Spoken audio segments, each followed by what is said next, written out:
Hey y'all, Kyle here with the Native Habitat Project and Native Plant Talk. And man, 2021 has been a great year.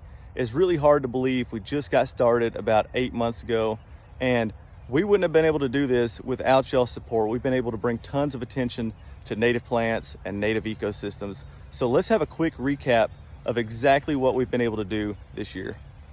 All right, so this whole thing started because I was showing off how to do some native plantings. I was talking about native wildflowers and native plants and their importance, and some of those videos just blew up.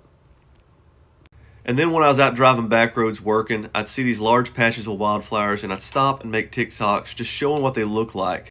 And these places are really at risk of being lost from mowing and spraying and invasives creeping in, just like this spot right here, that we're now converting to wildflowers. And because of y'all, I was able to get these no mow, no spray signs and start the Native Habitat Project and protect these places. But we had a bunch of really cool finds this year, like this purple milkweed that's a state record in Alabama, never been seen before. And let's not forget about the globally rare Porter's goldenrod that only grows 2 or 3 places in the world. And it was just a mile from my house. And we found an undescribed ecosystem called a Hartsel sandstone barren. And I actually found 3 of these. This is the second one.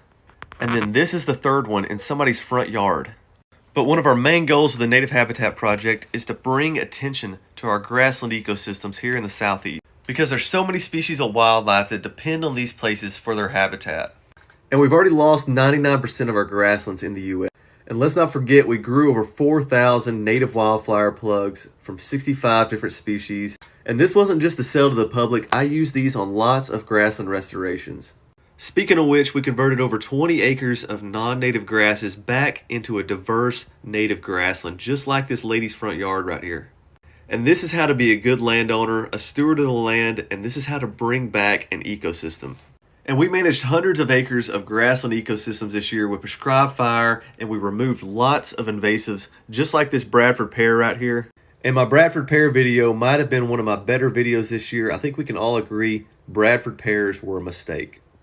And now they're popping up all over the place, becoming the next generation's problem. And the Native Habitat Project made it on the news more than once, including the Weather Channel. And we also made it on the cover of a local magazine, which is pretty awesome. And we spoke in public quite a bit. But unfortunately, it wasn't all good news. We lost a really diverse grassland ecosystem this year, and this place is now gone forever. Due to development, there's now houses on this property. But we were able to save a few seeds from this site. But quite possibly my favorite thing this year was being able to educate landowners on how important these ecosystems are, and you can't appreciate something that you don't know about, and there's a lot to appreciate at these places. Just like this spot here, this family was mowing this spot every year, and I told them what they had, and now they're letting it grow and be a grassland remnant, just like it wants to be. And same thing with this spot. These landowners even let me come back and plant a bunch of plugs of wildflower. While there's still a lot of things that I would love to get done, we really accomplished a lot this year. Just being one person, it's hard to do all of this, but I'd love to grow this into something even bigger in 2022, and I can't do that without y'all's continued support. So if y'all don't care, go check out my Patreon. That's the best way to support the Native Habitat Project. So let's continue to bring attention to and manage these ecosystems on our private lands. These places are really special. A lot of them are the last of their kind. They're prairie remnants, and they show us a glimpse into the past of what these places used to look like. And we can't do that without y'all's support. So y'all help us grow. I'd like to get a team. I'd like to do this on an even larger scale, and I'm gonna need help. So appreciate y'all watching. Thank you for your support, and go check out my Patreon.